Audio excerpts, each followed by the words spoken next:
Hello friends. तो आज हम अपने इस वीडियो में डिस्कस करने जा रहे हैं मोनो हाइब्रिड क्रॉस और डाई हाइब्रिड क्रॉस के बारे में। ठीक है ना। तो बेसिकली मेंडल का जो एक्सपेरिमेंट है उसको हम लोग हाइब्रिडाइजेशन एक्सपेरिमेंट के नाम से जानते हैं। किस नाम से जानते हैं? Hybridization experiment. और उसके अंदर मेंडल ने मोनो हाइब्रिड क्रॉस की बात करी है और डाई हाइब्रिड। यही बेसिक यहाँ पे हमको दोनों बातों को समझना है, सीखना है, और यही है हमारे सिलेबस में। ठीक है ना। तो मोनो हाइब्रिड क्रॉस का क्या मतलब होता है? देखिए यहाँ पे क्रॉस इन्वॉल्विंग, यानी कि cross involving one pair of contrasting treat. ठीक है ना। अब यहाँ पे देखिए बेसिक ये बात है कि हम लोग इसको ऐसे समझ सकते हैं कि जैसे देखिए जब हम किसी डाइप्लॉयड इंडिविजुअल की बात करेंगे ना, तो ये देखिए ये हमारे पास ऐसा कुछ अरेंजमेंट होगा। ठीक है ना। ये डाइप्लॉयड इंडिविजुअल की बात करेंगे तो उसके पास क्रोमोसोम का जो सेट है, मतलब इसमें 50% मैटरनल मैटरनल एंड 50% क्या होगा? पैटर्नल। पैटर्नल मतलब फादर साइड एंड मैटरनल मतलब मदर साइड। मतलब किसी इंडिविजुअल के जीवन में 50% कंट्रीब्यूशन उसके मदर का होता है और 50% कंट्रीब्यूशन उसके फादर का होता है। मतलब ये 50-50% को मिला के यहाँ पे कोई इंडिविजुअल ये 100% तैयार होता है। ठीक है ना। अब हमें देखिए पिछले क्लासेस में, पिछले लेक्चर में हमने ये बात डिस्कस किया ना कि व्हाट इज लोकस। लोकस वो पॉइंट है, देखिए लोकस। ठीक है ना। तो लोकस कह रहे हैं कि सर क्रोमोसोम के ऊपर वो स्पेसिफिक पोजीशन या लोकेशन जहां पे आप जीन को क्या करते हैं, जीन को इंडिकेट करते हैं। ठीक है ना। यानी क्रोमोसोम के ऊपर वो स्पेसिफिक जगह जहां पे जीन जो होता है वो सैचुरेटेड होता है, उस पर्टिकुलर कह रहा है कि सर लोकेशन को हम लोग क्या नाम देते हैं? लोकस कहते हैं। ठीक है ना। तो ये बात हमें पता है। ठीक है। अब यहां से थोड़ा सा समझने की कोशिश करना है। एक हमारे पास देखिए ये टर्म है जिसको जैसे कि हम लोग बोलते हैं व्हाट इज जीन ना। तो जीन के बारे में क्या जरूरी बात है कि gene is the specific segment of DNA. यानी इसको हम ऐसे बेसिकली क्या बोल सकते हैं? Gene is the segment of DNA. यानी कि डीएनए का, देखिए डीएनए बहुत बड़ा है। ठीक है ना। और डीएनए का कंडेंस फॉर्म क्या कहलाता है? क्रोमोसोम। यानी आपसे पूछा जाए कि what do you mean by chromosome, तो chromosome is the condensed form of DNA. ठीक है ना। यानी क्रोमोसोम के अंदर बेसिकली क्या प्रेजेंट है? हम बोल सकते हैं सर डीएनए। ठीक है ना। यानी chromosome is the segment of DNA. अब ये जो सेगमेंट ऑफ डीएनए है इसी को हम लोग क्या नाम देते हैं? जीन बोलते हैं। अब ये जो जीन है, ये जीन किसी इंडिविजुअल के किसी पर्टिकुलर कैरेक्टर को बनाने के लिए रिस्पॉन्सिबल होता है। ठीक है ना। यानी आपसे पूछा जाए कि what is the function of gene, तो यहाँ पे हम बता सकते हैं इसको कि sir gene is responsible for making character. यानी किसी भी इंडिविजुअल के अंदर जो कैरेक्टराइजेशन होगा, यानी उसके अंदर जो भी कैरेक्टर्स होंगे, उन कैरेक्टर्स को बनाने का काम किसका होता है? जीन का होता है। ठीक है ना। तो अब जब आप जीन बोलेंगे, जीन मतलब सेगमेंट ऑफ डीएनए, तो जब आप सेगमेंट ऑफ डीएनए की बात करेंगे ना, तो यहाँ पे आपको दोनों सेगमेंट के बारे में सोचना है। यानी मैटरनल और पैटर्नल दोनों सेगमेंट को हमें यहाँ पे कंसीडर करके सोचना है। ठीक है ना। अब मान लीजिए जैसे कि यहाँ पे प्लांट का हाइट कह रहे हैं एक कैरेक्टर है। ठीक है ना। तो अगर आप खाली हाइट के बारे में सोचेंगे, ठीक है ना, कि व्हाट इज हाइट, तो हाइट यहाँ पे आप कह सकते हैं कि सर हाइट एक कैरेक्टर को रिप्रेजेंट करता है। किसको रिप्रेजेंट करता है? कैरेक्टर को रिप्रेजेंट करता है। तो यहाँ पे जैसे जब आपने हाइट बोला, तो हाइट में आपने टॉल होगा या डॉर्फ होगा ये तो आपने नहीं बताया। ठीक है ना। तो ये बेसिकली कहते हैं कि जैसे कि हाइट को अगर हम कैरेक्टर मान लें, तो इस हाइट के जो वेरिएंट होते हैं, यानी कि इसमें हम सर टॉल भी हो सकता है इसमें, और क्या हो सकता है यहाँ पे? ड्वार्फ भी हो सकता है, ठीक है ना। यानी टॉल और ड्वार्फ ये दोनों कह रहे हैं कि यहाँ पे किसको रिप्रेजेंट करते हैं, इनको बोलते हैं ट्रेट, ठीक है ना। इनको क्या नाम देते हैं हम लोग, इनको बोलते हैं ट्रेट, यानी कि हाइट के वेरिएंट को नाम देते हैं, हाइट के वेरिएंट को हम लोग क्या बोल रहे हैं यहाँ पे, ट्रेट बोल रहे हैं। तो बेसिकली हाइट क्या है, हाइट सर, हाइट कह रहे हैं कैरेक्टर है। अब कैरेक्टर को किसने बनाया, कैरेक्टर को कह रहे हैं कि सर जीन ने बनाया। अब जीन की बात करेंगे तो जीन में पैटर्नल और मैटरनल दोनों कंडीशन पॉसिबल है, ठीक है ना। आगे हम और चीजें बात करेंगे, ठीक है। तो जैसे यहाँ पे देखिए जीन ने कैरेक्टर को बनाया, कैरेक्टर यहाँ पे हम कैरेक्टर एक कैरेक्टर कंसीडर कर ले रहे हैं हाइट को। अब हाइट के वेरिएंट कह रहे हैं टॉल और डॉर्फ दोनों पॉसिबल हैं, तो टॉल और डॉर्फ दोनों पॉसिबल हैं, तो यहाँ पे हम क्या बोल सकते हैं सर, टॉल और डॉर्फ दोनों कह रहे हैं कि ये ट्रेट को रिप्रेजेंट करते हैं। तो जैसे जैसे कैरेक्टर के वेरिएंट को हम लोग ट्रेट बोलते हैं, वैसे ही जीन के वेरिएंट को, यानी alternate form of, alternate form of gene, form of gene, या इसको हम क्या बोल सकते हैं, variant of gene, variant of gene को हम लोग क्या नाम देते हैं, इसको बोलते हैं अलील, ठीक है ना। वेरिएंट ऑफ जीन को हम लोग क्या नाम देते हैं, एलील बोलते हैं, ठीक है। तो यहाँ से ये कुछ बेसिक बातें हैं जो कि आपको थोड़ा सा क्या करना है, समझना है पहले। अब देखिए यहाँ से इतनी बात सीखने के बाद, इतनी बात समझने के बाद आपको ये और ज्यादा बात क्लियर कट होगी यहाँ से कि what is mono hybrid cross. तो देखिए यहाँ पे लिख रखा है हमने, cross involving one pair of contrasting trait, यानी one pair of contrasting trait का मतलब होगा कि यहाँ पे सर कैरेक्टर सिंगल होगा, ठीक है ना। और जब हम डाई हाइब्रिड क्रॉस की बात करेंगे तो वहां पे हम दो कैरेक्टर को एक साथ कंसीडर करेंगे, ठीक है ना। दो कैरेक्टर को एक साथ कंसीडर करेंगे तो एक कैरेक्टर का जो कंट्रास्ट होगा, यानी एक कैरेक्टर के दो वेरिएंट होंगे, तो दो कैरेक्टर के कितने वेरिएंट होंगे, चार वेरिएंट। इन्हीं वेरिएंट को हम लोग नाम दे रहे हैं ट्रेट। यही बात हमने यहाँ पे लिख रखी है, यानी आपसे पूछा है कि what is di hybrid cross, तो di hybrid cross where two pair of contrasting trait is involve, या उसी को हम बोल सकते हैं सर कि दो कैरेक्टर को लेके अगर आप एक्सपेरिमेंट परफॉर्म करेंगे तो उसको हम लोग क्या नाम देंगे,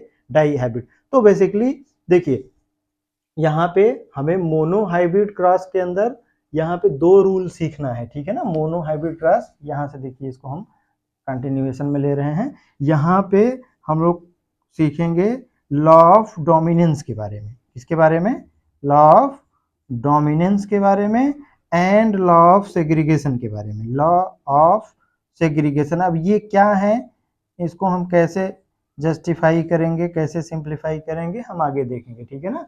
और डाई हाइब्रिड क्रॉस के अंदर हमें सीखना है लॉ ऑफ इंडिपेंडेंट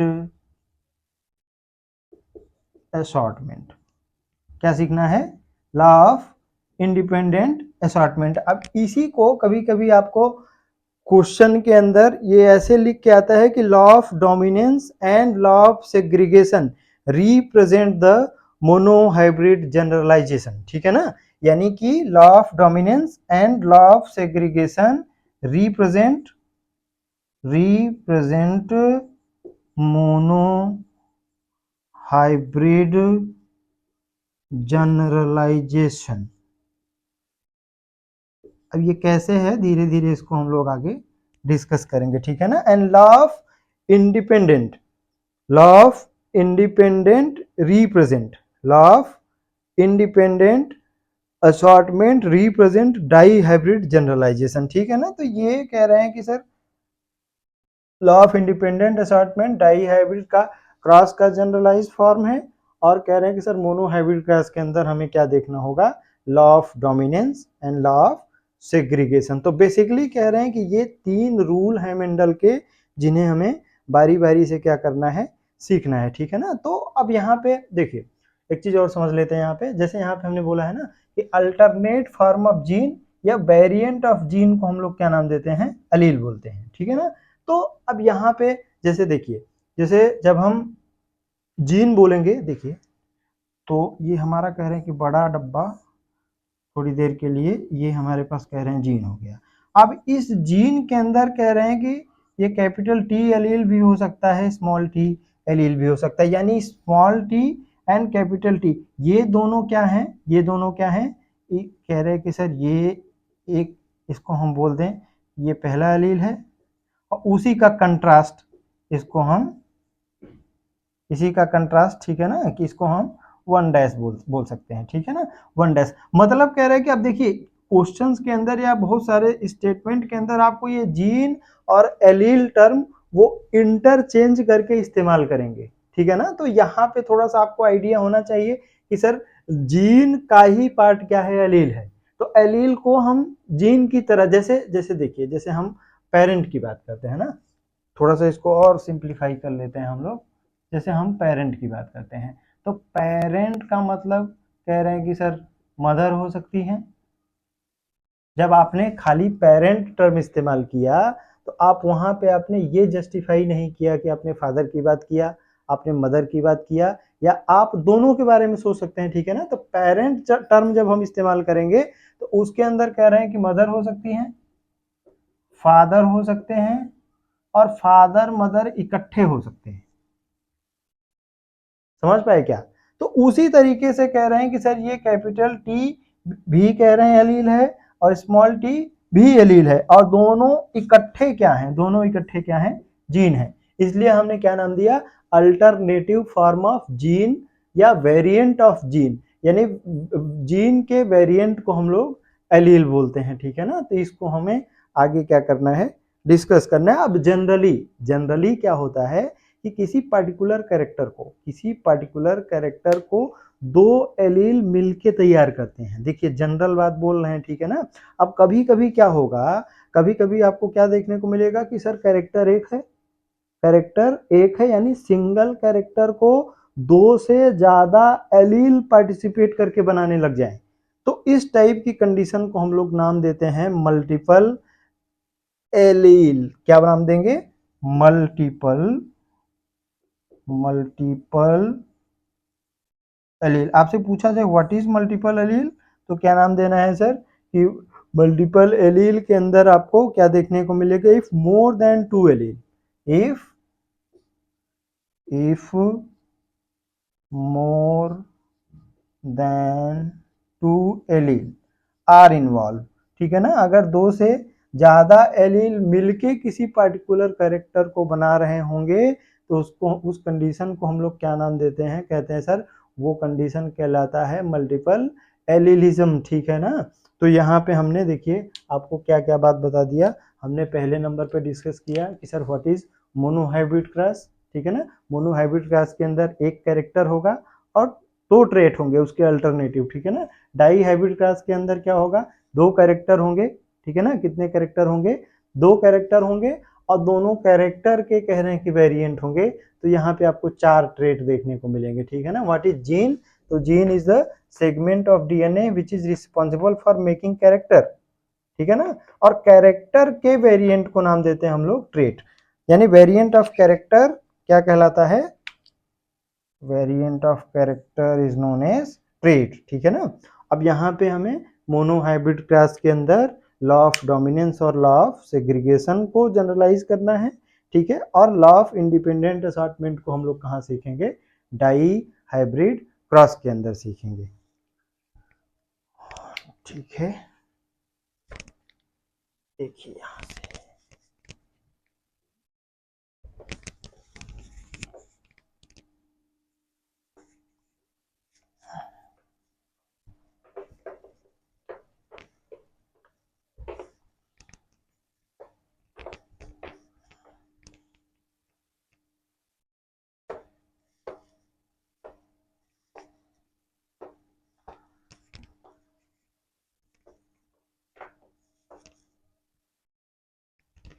ठीक है ना। अब हमारा नेक्स्ट टॉपिक है मोनोहाइब्रिड, मोनो हाइब्रिड क्रॉस के अंदर हम law of dominance, law of dominance and law of segregation. क्या मतलब है, कैसे इसको हम आगे बात करेंगे, ठीक है ना। ये दोनों रूल को हमें क्या करना है, यहाँ पे जस्टिफाई करना है। देखिए, तो मेंडल के एक्सपेरिमेंट की शुरुआत, मेंडल के एक्सपेरिमेंट की शुरुआत हमेशा प्योर लाइन से करना है। ये बात ठीक है ना, ये बात मेंडल ने खुद बोली है यहाँ। यानी कि जैसे जब आप टॉल बोलेंगे ना, तो टॉल का मतलब होता है प्योर टॉल, ठीक है। और यहाँ डॉर्फ का मतलब है प्योर ड्वार्फ। तो ड्वार्फ को आप यहाँ पे प्योर टर्म चाहें तो हटा के भी इसको लिख सकते हैं, क्योंकि ड्वार्फ हमेशा और हमेशा क्या होता है, ड्वार्फ हमेशा और हमेशा क्या होता है, वो प्योर ही होता है, ठीक है ना। तो इसको हम कैसे रिप्रेजेंट करेंगे, देखिए इसको हम रिप्रेजेंट करेंगे कैपिटल टी से, ठीक है। और इसको कैसे रिप्रेजेंट करेंगे, स्मॉल टी से। अब जहां से एक्सपेरिमेंट शुरू होगा ना, जहां से एक्सपेरिमेंट शुरू होगा उसको हम लोग नाम देंगे पेरेंट, यानी पेरेंटल लाइन। ये कौन सी लाइन होगी, पेरेंटल लाइन। अब ये जो लिखा है बेसिकली ना, ये कह रहे हैं कि इसको हम कैसे रिप्रेजेंट कर सकते हैं क्रोमोसोम के टर्म में। इसको हम कुछ इस तरीके से लिख सकते हैं। इसको हम कैसे रिप्रेजेंट करेंगे, ये देखिए, ये ठीक है। तो ये कह रहे हैं कि हमारा ये कैपिटल टी होगा यहाँ, तो यहाँ भी क्या होगा, ये कैपिटल टी होगा, ठीक है। अगर यहाँ से अब आगे हमें क्या करना है, हमें गैमेट बनाना है, ठीक है ना। तो यहाँ पे कह रहे हैं कि सर ये स्मॉल टी होगा, तो ये भी क्या होगा हमारे पास, ये स्मॉल टी होगा। देखिए, तो ये गैमेट बनाने के लिए कैसे इसको सोचना है, सर इसको डुप्लीकेट कराइए। डुप्लीकेशन के बाद आपको ऐसा कुछ अरेंजमेंट देखने को मिलेगा, ठीक है। ये भी डुप्लीकेट करेगा, क्रोमोसोम सिंथेटिक फेज में जाके डुप्लीकेट करेगा, तो ये कैपिटल टी हो जाएगा, ये भी कैपिटल टी, ये भी कैपिटल और ये भी कैपिटल। यहाँ पे कैसे सोचना है, स्मॉल, ये स्मॉल, ये स्मॉल और ये भी स्मॉल, ठीक है ना। तो चलिए सर, ठीक है, ये बात हो गई। अब यहाँ पे देखिए, मियोसिस वन के एंड में क्या होता है कि सर क्रोमोसोम का जो पेयर्ड फॉर्म होता है वो सेपरेट होता है। यानी कि आपको ऐसा कुछ अरेंजमेंट देखने को मिलेगा, ये सर ये हो गया हमारे पास, दूसरा ये, यहाँ पे ये सेपरेट होंगे।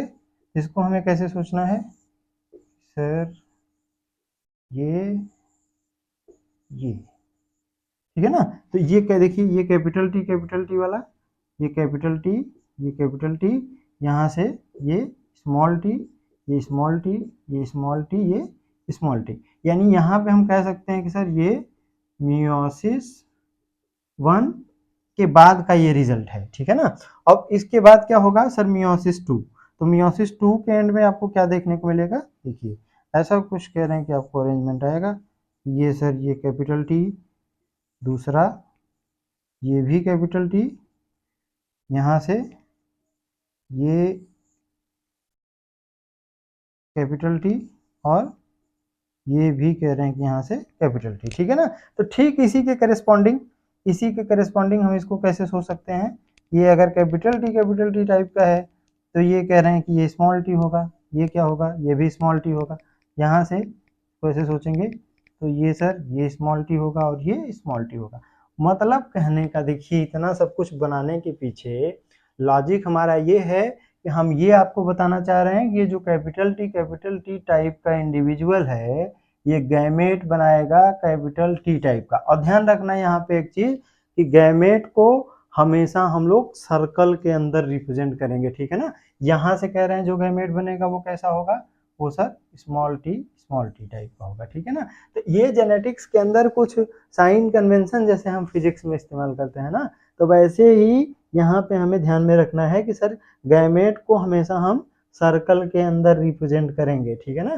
तो अब चलिए ठीक है सर, ये देखिए यहाँ पे ये चार चार हमने दिखा रखा है ना, लेकिन चारों एक ही टाइप के हैं, ठीक है ना। चारों क्या हैं, एक टाइप के हैं, ठीक है। तो अब यहाँ से क्या होगा कि सर ये कैपिटल टी स्मॉल टी, देखिए यहाँ से ये फ्यूजन या फर्टिलाइजेशन की हम बात करेंगे, तो ये कह रहे हैं कि सर ये इंडिविजुअल हमारे पास capital T small T type का आया। तो अब यहाँ से देखिए आगे हम लोग कैसे इसको सोचेंगे, ये जो कैपिटल टी स्मॉल टी है, ठीक है ना, इसको हम लोग बोलेंगे कि ये सर ये रिप्रेजेंट करता है पहली पीढ़ी को। तो पहली पीढ़ी के लिए F1 जनरेशन, मेंडल ने जो टर्म इस्तेमाल किया है ना बेसिक टर्म, वो F1 या इसको बोलते हैं फिलियल फर्स्ट। फिलियल फर्स्ट मतलब पहली पीढ़ी, ठीक है ना, फिलियल फर्स्ट मतलब पहली पीढ़ी। और मजेदार बात क्या देखने को मिला मेंडल को कि पहली पीढ़ी के अंदर इनको 100% जो प्लांट आए वो कैसे आए, वो टॉल आए, ठीक है ना, यानी फर्स्ट जनरेशन के अंदर यानी पहली पीढ़ी के अंदर जितने भी ये इंडिविजुअल मिले ये सारे के सारे कैसे रहे, वो सर सभी टॉल रहे, ठीक है ना। तो ये कह रहे हैं कि ये F1 की बात होगी, ठीक है। तो अच्छा ये देखिए ध्यान से कि सर ये जो F1 के अंदर इंडिविजुअल है इसके पास कैपिटल टी एलील भी है, इसके पास स्मॉल टी एलील भी है, ठीक है ना, लेकिन कह रहे हैं कि सर अगर 100% इंडिविजुअल टॉल आ रहे हैं, ठीक है, और जबकि जबकि इस इंडिविजुअल के पास स्मॉल टी एलील भी प्रेजेंट है, ठीक है ना। अब इस बात को मेंडल ने कैसे जस्टिफाई किया है, देखिए मेंडल ने क्या बोला कि अगर किसी इंडिविजुअल के अंदर कैपिटल फॉर्म और स्मॉल फॉर्म, ठीक है ना, कैपिटल फॉर्म और स्मॉल फॉर्म दोनों प्रेजेंट होंगे, ठीक है ना, तो कैरेक्टर का जो एक्सप्रेशन होगा उसके अंदर वो कैपिटल फॉर्म के हिसाब से होगा। या इसी चीज को हम और कैसे समझ सकते हैं कि सर जब कैपिटल और स्मॉल दोनों प्रेजेंट हैं, ठीक है ना, कैपिटल स्मॉल दोनों प्रेजेंट हैं, तो कैपिटल के प्रेजेंस में स्मॉल अपने आप को एक्सप्रेस नहीं कर पा रहा है, यानी कि यहाँ पे कैपिटल जो टी है वो डोमिनेट कर रहा है। वो क्या कर रहा है, वो डोमिनेट कर रहा है किसके ऊपर, स्मॉल टी के ऊपर। इसी बात को मेंडल ने बोला कि ये हमारा पहला रूल है जिसको हम लोग लॉ ऑफ डोमिनेंस के नाम से जानते हैं। यानी लॉ ऑफ डोमिनेंस का कह रहे कि अगर आपको स्टेटमेंट वर्जन पूछा जाएगा तो लॉ ऑफ डोमिनेंस को अंग्रेजी में आपको लिख के आएगा, कहता है कि when a monohybrid cross is conducted, when a monohybrid cross is conducted between two plant, ठीक है ना, in F1 only, in F1 only one character appears while other character remain in hidden state। मतलब क्या हुआ कि sir F1 के अंदर सिर्फ एक कैरेक्टर आ रहा है जबकि दूसरा कैरेक्टर क्या हो जा रहा है, हिडन स्टेट में प्रेजेंट है, यानी वो अपने आप को एक्सप्रेस नहीं कर पा रहा है। अब बहुत सारी जनता के दिमाग में ये बात आएगा कि मास्टर अभी पिछले स्टेटमेंट में तो आप बोल रहे थे कि खाली एक ही कैरेक्टर प्रेजेंट होगा, अभी कह रहे हो एक कैरेक्टर दिखेगा और दूसरा कैरेक्टर नहीं दिखेगा, तो अब ये क्या बवाल है, ठीक है ना। तो ये बेसिकली हमने अपनी बात नहीं करी है, जब आप एनसीईआरटी बुक पढ़ना शुरू करेंगे तो उसके अंदर वो आपको इसी तरीके से लिख के दिए हैं, ठीक है ना। तो वो कुछ उसी तरीके से उसको देखिए, जैसे जो जब आप कैरेक्टर की बात करते हैं ना तो कैरेक्टर के अंदर ही ट्रेट बैठे हुए हैं, तो कभी कभी उसको वो ट्रेट बोलेंगे, ठीक है ना, कभी कभी उसको वो ट्रेट बोलेंगे। अच्छा जो ट्रेट है क्या वो कैरेक्टर नहीं है, सर वो भी तो कैरेक्टर का ही पार्ट है। जैसे हमने अभी एलील बोला, तो एलील क्या जीन का पार्ट नहीं है, सर है, ठीक है ना, यानी दोनों एलील कैपिटल टी एलील भी जीन का पार्ट है, स्मॉल टी एलील भी जीन का पार्ट है। तो हम दोनों को कह रहे हैं कि इसीलिए बोला ना कि हम उसको एक्सचेंज करके हम टर्म्स को क्या कर सकते हैं, इस्तेमाल कर सकते हैं, ठीक है ना। अब देखिए यहाँ पे कह रहे हैं the character that appears in F1, यानी F1 के अंदर जो कैरेक्टर अपीयर हुआ, जो दिखा, ठीक है ना, उसको बोलते हैं कि वो डोमिनेंट कैरेक्टर है। और जो नहीं दिखा, जो दिखा उसको क्या बोलेंगे, यानी कि यहाँ पे टॉल जो होगा वो डोमिनेंट फॉर्म में प्रेजेंट है। और कौन नहीं दिखा, ड्वार्फ। तो जो नहीं दिखेगा जो नहीं दिखेगा उसको नाम देते हैं रेसेसिव। यहाँ तक बात क्लियर है, ठीक है ना। तो ये बेसिक फंडामेंटल है, इसको हमें आना चाहिए, ठीक है ना, और हम जान रहे हैं सर, इसको बहुत अच्छे से जान रहे हैं। अब इसके बाद मेंडल ने जो बात किया है वो और ज्यादा इंटरेस्टिंग है। देखिए अब क्या बोला इन्होंने कि हम क्या करेंगे, दो F1 को लेके, मतलब जैसे देखिए अगले स्टेप में मेंडल ने क्या किया, यहां से इसको हम थोड़ा सा हटाएंगे, जैसे देखिए ये यहां से, ठीक है ना। देखिए तो अब यहां पे क्या किया, F1 इंटू F1, यानी दो F1 को आपस में अपने, ठीक है ना, दो F1 को आपस में अपने फ्यूजन फर्टिलाइजेशन के लिए छोड़ दिया। तो अब वहां पे क्या होगा देखिए, यानी कि हम ऐसे बोल सकते हैं क्या, ये सर कैपिटल टी और ये भी कैपिटल टी, ठीक है। अब इस तरीके से समझना है इसको ना। तो अब आप समझने की कोशिश करिए कि सर देखिए ये वाला जो है, ये यहाँ से हम कहेंगे कि सर ये कैपिटल टी एक गैमेट होगा, दूसरा हमारे पास स्मॉल टी होगा। यहाँ से हम कैसे सोचेंगे कि सर ये कैपिटल टी होगा और ये क्या होगा, ये स्मॉल टी होगा, ठीक है ना। अब देखिए यहाँ पे ये गैमेट की बात हो गई, ये किसकी बात हो गई, गैमेट की बात हो गई। देखिए तो अब ये यहाँ पे, अब एक को इसमें आप एक को मेल पेरेंट कंसीडर कर लीजिए, दूसरे को फीमेल पेरेंट कंसीडर कर लीजिए, इसी तरीके से सोचना है, ठीक है ना। यानी यहां से अब हम कैसे सोचेंगे कि ये जो कैपिटल टी वाला जो एलील है वो कैपिटल टी के साथ फ्यूज कर सकता है, बिल्कुल कर सकता है सर, ठीक है। और दूसरी संभावना क्या है कि ये कैपिटल टी स्मॉल टी के साथ फ्यूज कर सकता है, बिल्कुल कर सकता है सर।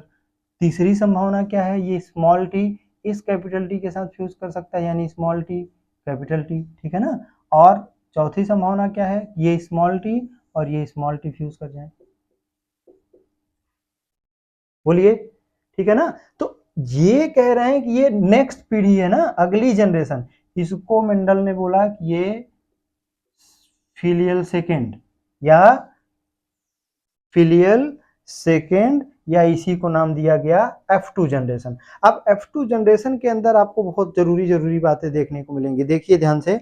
अब यहां तक हम लोग लॉ ऑफ डोमिनेंस समझ चुके हैं, ठीक है ना। तो यहाँ पे देखने की कोशिश करिए, ये क्या होगा, ये सर ये टॉल होगा, ये कैपिटल टी स्मॉल टी क्या होगा, ये भी टॉल होगा, ये कैपिटल टी स्मॉल टी क्या होगा, ये भी टॉल होगा। और कह रहे हैं कि स्मॉल टी क्या होगा, ये डॉर्फ होगा, ठीक है ना। तो अब यहाँ पे इस कह रहे हैं कि इस F2 के अंदर आपको क्या देखने को मिलेगा कि सर टॉल और ड्वार्फ, यही कह रहे हैं कि यही दोनों कैटेगरी हमको देखने को मिल रही है। तो चार में से देखिए तीन टॉल हैं और एक कह रहे हैं ड्वार्फ है, ठीक है ना। इसको बोलते हैं, ये मेंडल के मोनो हाइब्रिड क्रॉस का क्या है, ये फेनोटिपिक रेशियो है। ये क्या है, ये फेनोटिपिक रेशियो है, ठीक है ना। अब इसमें आप ध्यान से देखने की कोशिश करिए कि सर हमारे पास देखिए कैपिटल टी ये भी है, उसके बाद कैपिटल टी स्मॉल टी भी है, ठीक है ना, और स्मॉल टी, मतलब ये इसको बोलेंगे देखिए होमोजाइगस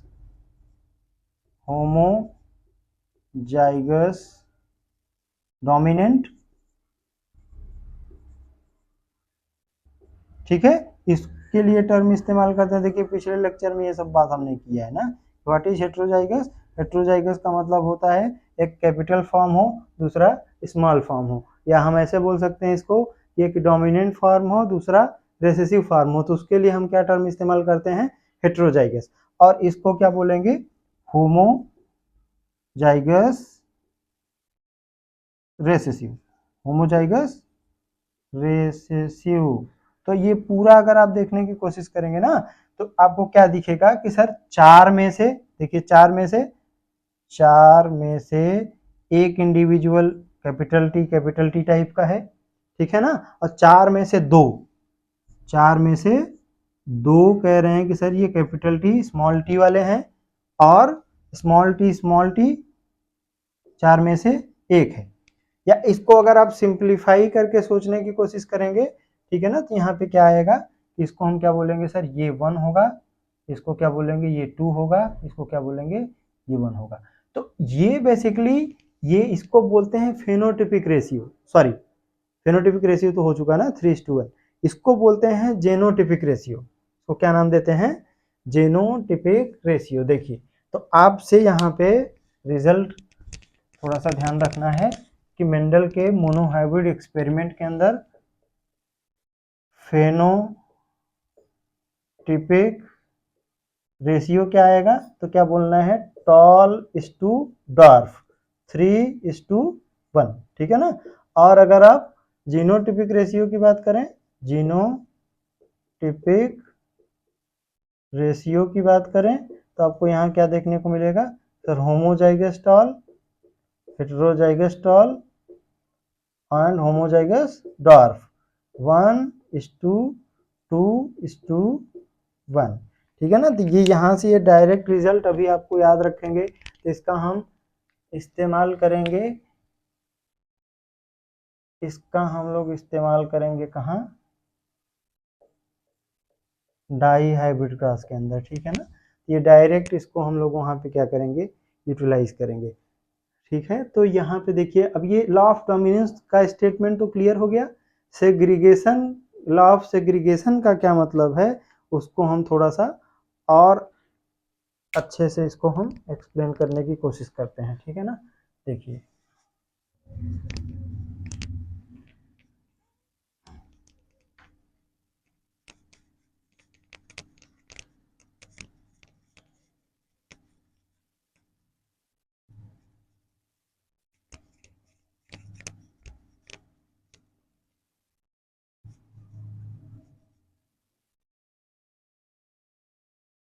देखिए जैसे कि हमने बात किया कि सर हमारे पास इंडिविजुअल लेवल की अगर हम बात करें तो हमारे पास ऐसे इंडिविजुअल थे। शुरुआत कहाँ से हुआ? कैपिटल टी से, और ये स्मॉल टी। यहाँ से गैमेट क्या मिला हमको? Capital T. यहाँ से क्या गैमेट मिला? स्मॉल टी, ठीक है ना। ये दोनों फ्यूज़ किए कैपिटल टी स्मॉल टी। इसको क्या नाम दिया? इसको F1 कहा, ठीक है ना। F2 के लिए क्या क्या किया हमने? यहाँ पे देखिए हमने बना रखा है ना, दो F1 को हमने आपस में कह रहे हैं कि क्रॉस कराया, तो वहाँ से हमको क्या मिला? देखिए वहाँ से क्या मिला? ये कैपिटल टी, ये स्मॉल टी, यहाँ से ये कैपिटल टी और ये स्मॉल टी, ठीक है ना। इसी को बोलते हैं एक्चुअल में, ये लॉ ऑफ सेग्रीगेशन का क्या मतलब है इसको समझने की कोशिश कर रहे हैं, ठीक है ना। F1 के अंदर देखिए, F1 को हम लोग नाम देते हैं F1 हाइब्रिड भी कभी कभी बोलते हैं इसको। क्या नाम देते हैं? F1 hybrid. तो जो F1 हाइब्रिड है उस ध्यान से देखिए, जब वो गैमेट बनाने जा रहा है अगली पीढ़ी के लिए, ठीक है ना। तो F1 हाइब्रिड जब अगली पीढ़ी के लिए गैमेट बनाता है तो यहाँ से आप ध्यान से देखने की कोशिश करिए, कैपिटल टी अलग हो गया, ये स्मॉल टी अलग हो गया। यहाँ से क्या हुआ सर? ये कैपिटल टी अलग, ये स्मॉल टी अलग, ठीक है ना। तो यहाँ पे आपको क्या देखने को मिलता है सर? कैपिटल टी और स्मॉल टी दोनों क्या हो रहे हैं? सेपरेट हो रहे हैं। इसी सेपरेशन को नाम देते हैं हम लोग सेग्रीगेशन। यानी कि F1 जनरेशन के अंदर जो हाइब्रिड बना है, जब वो अगली पीढ़ी यानी F2 के लिए जब वो गैमेट बनाने जाएगा, जब वो गैमेट बनाने जाएगा तो सर गैमेट बनाते समय आपको क्या देखने को मिलता है कि हाइब्रिड टूटता है। इसलिए लॉ ऑफ सेग्रीगेशन, यानी हम क्या बोल सकते हैं? F1 always produce pure gamete, यानी F1 हमेशा और हमेशा प्योर गैमेट बनाएगा, ठीक है ना।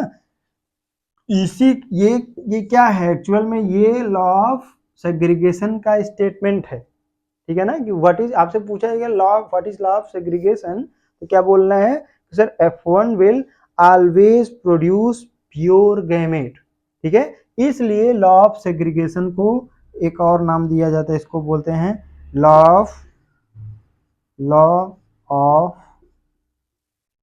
स्प्लिटिंग ऑफ हाइब्रिड, ठीक है ना। Law of splitting of hybrid, या हम क्या बोल रहे हैं? हमेशा और हमेशा गैमेट कैसा होता है? प्योर होता है, या इसका एक और नाम होता है law of purity of gamete, law of purity of gamete, ठीक है ना। या इसी का तीसरा नाम क्या है, लॉ ऑफ सेग्रीगेशन, सेग्रीगेशन, या इसी को लॉ ऑफ, ठीक है ना, वो law of splitting of hybrid तो हो गया ना। सेग्रीगेशन मतलब होता है, सेग्रीगेशन मतलब होता है सेपरेशन, सेग्रीगेशन मतलब होता है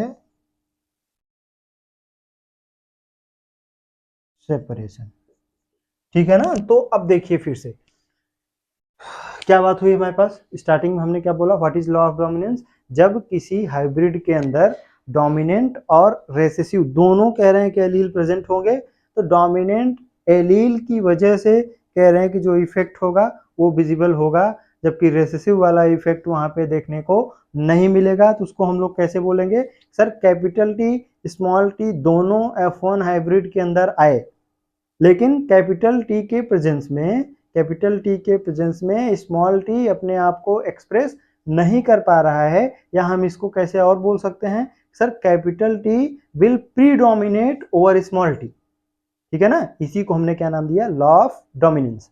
फिर दूसरा रूल क्या कहता है, law of segregation.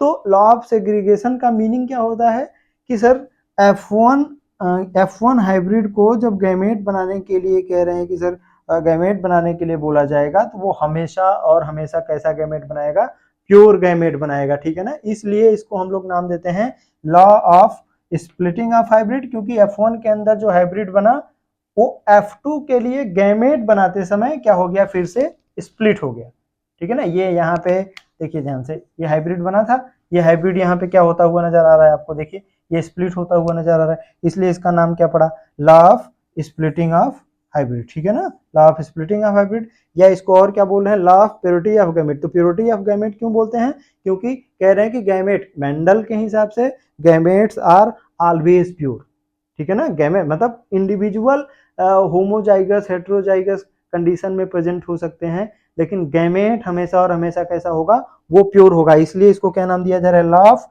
Purity of gamete. और दूसरा कह रहे हैं कि लॉ ऑफ सेग्रीगेशन या सेपरेशन। तो देखिए यहाँ पे कह रहे हैं कि ये कैपिटल टी स्मॉल टी दोनों इकट्ठा हुए थे, ठीक है ना, और यहाँ पे क्या होते नजर आ रहे हैं, ये सेग्रीगेट होते नजर आ रहे हैं, सेपरेट होते नजर आ रहे हैं, इसलिए इसको नाम दिया गया लॉ ऑफ सेग्रीगेशन या लॉ ऑफ सेपरेशन, ठीक है। इसलिए हमने स्टेटमेंट क्या बोला कि law of dominance and law of segregation is the monohybrid generalization. I hope की बातें आपको समझ में आई होगी। मिलते हैं नेक्स्ट वीडियो में। Thank you so much.